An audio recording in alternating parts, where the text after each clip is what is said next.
High guys, welcome back my YouTube channel মিথুনাৰ vlogs. তো পুনৰ এটা নতুন ভিডিঅ'লৈ আপোনালোক সকলোকে স্বাগতম জনাইছোঁ। তো গাইজ মানে যিহেতু মানে অসম পুলিচৰ মানে এডমিট কাৰ্ড কোনো ধৰণৰ এডমিট কাৰ্ড মানে ৱেবছাইটত মানে কোনো ধৰণৰ ৱেবছাইটত বা কোনো ধৰণৰ অফিচিয়েল ৱেবছাইটত এডমিট কাৰ্ড দিয়া নাই বা আমাৰ নটিফিকেশ্যন অহা নাই। তো অতি সোনকালে তোমালোকৰ মানে এডমিট কাৰ্ড ডাউনলোড কৰা হ'ব। তো বহুতে বেছি ভাল খবৰ।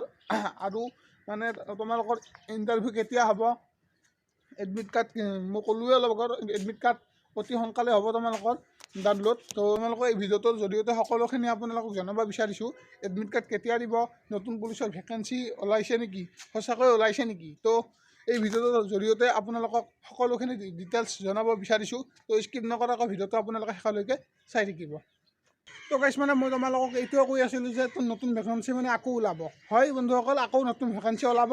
তো আমাৰ CM ছাৰে মানে কোকৰাঝাৰত মিটিঙত মানে কৈছে যে 30-35,000 মানে আকৌ মানে কামাণ্ডো বেটেলিয়ন মানে গঠন কৰা হ'ব, বা কামাণ্ডো বেটেলিয়ন হয়তো কামাণ্ডো বেটেলিয়নে হ'ব। তো 3টা মানে ওলাব।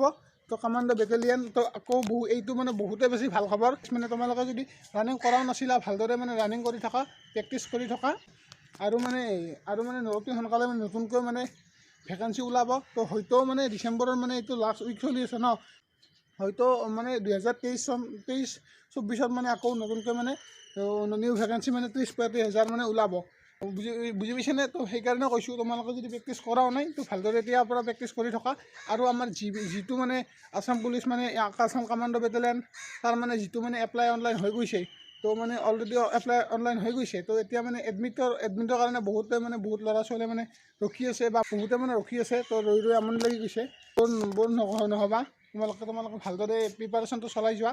তো এডমিটৰ কাৰণে ৰখিব লগা নাই। তো তোমালোকে ইমানখিনি মাথা মাৰিব লগা নাই, মানে ইণ্টাৰভিউ কেতিয়া হ'ব বা এইবিলাক তোমালোকে সুধি কিনে সেই কৰিব লগা নাই। তোমালোকে ভালদৰে খালী প্ৰেক্টিছটো কৰি যোৱা।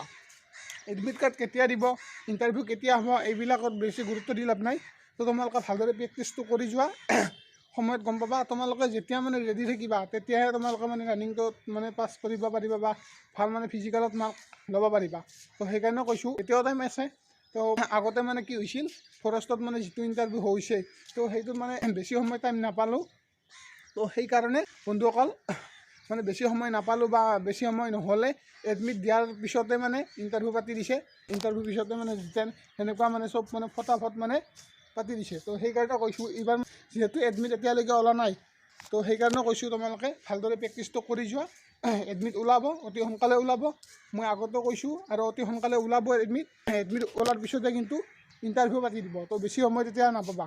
তো সেইকাৰণে কৈছোঁ, এতিয়াৰ পৰা তোমালোকে ভালদৰে লাগি থাকা, প্ৰেক্টিছ কৰি থকা। তাৰ লগত তোমালোকৰ ৰিটেনটো হয়। বহুতৰে কি হয়, ফিজিকেলটো বাৰু পাছ কৰে যেন তেন, বহুতে নকৰেও, বহুতে কৰে বাৰু। ভাল এটা মাৰ্ক পায়, তেতিয়া মানে ৰিটেন দিবলৈ মাতে। ৰিটেনৰ কাৰণে মানে যেতিয়া ৰিটেন দিব, তো ৰিটেনত মানে ফেইল কৰি যায়।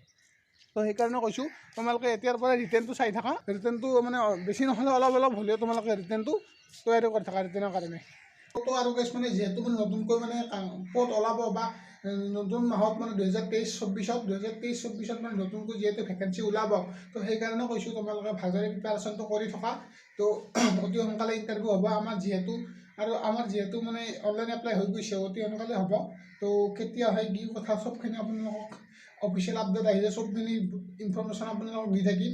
তো আপোনালোকে গম পাব তেতিয়া। তো সেইকাৰণে কৈছোঁ, মানে অতি সোনকালে হ'ব, আৰু মানে বেছি দিন নাই, আৰু অতি সোনকালে হ'ব। আৰু গাইছ মানে পৰহি মানে কোকৰাঝাৰত মামাই মানে CM ছাৰে আমাৰ তো মানে ঘোষণা কৰিছে যে অতি সোনকালে নিউ ভেকেঞ্চি ওলাব। হয়তো কামাণ্ডো বেটেলিয়নে হ'ব, 3টা বিভাগত 3টা বেটেলিয়ন মানে গঠন কৰা হ'ব। তো অতি সোনকালে এইটো মানে আমাৰ কাৰণে বা তোমালোকৰ কাৰণে বহুতে বেছি ভাল খবৰ। তো সেইকাৰণে কৈছোঁ, তোমালোকে মানে প্ৰিপাৰেশ্যনটো এৰি নিদিবা, তোমালোকে প্ৰেক্টিছটো এৰি নিদিবা। ভেকেঞ্চি আহক বা নাহক, তোমালোকে মানে প্ৰেক্টিছটো তোমালোকে কৰি থকা। আৰু কিছুমানে আপোনালোকক এইখিনিতে এটা কথা কৈ দিওঁ যে মানে আমাৰ যিহেতু মানে এডমিট কাৰ্ড মানে ওলোৱা নাই এতিয়ালৈকে, তো অতি সোনকালে এডমিট কাৰ্ড ওলাব। আৰু মানে হয়তো ডিচেম্বৰৰ 25 তাৰিখ বা 30 তাৰিখৰ ভিতৰত, 25-30 তাৰিখৰ ভিতৰত মানে এডমিট কাৰ্ড ওলাব পাৰে। যদি ওলায় তেতিয়াহ'লে মানে জানুৱাৰী-ফেব্ৰুৱাৰী মাহত মানে ইণ্টাৰভিউ কিন্তু পাতি দিব। সেইকাৰণেও কৈছোঁ, তো তেতিয়া মানে তোমালোকে এডমিট কাৰ্ড এতিয়ালৈকে ওলোৱা নাই, তো তোমালোকে তেতিয়া গমেই নাপাবা। তো পটাপট মানে ইণ্টাৰভিউ পাতিও দিব। তো সেইকাৰণে কৈছোঁ, আৰু বেছি দিন নাইও, ইলেকশ্যনো আহি আছে।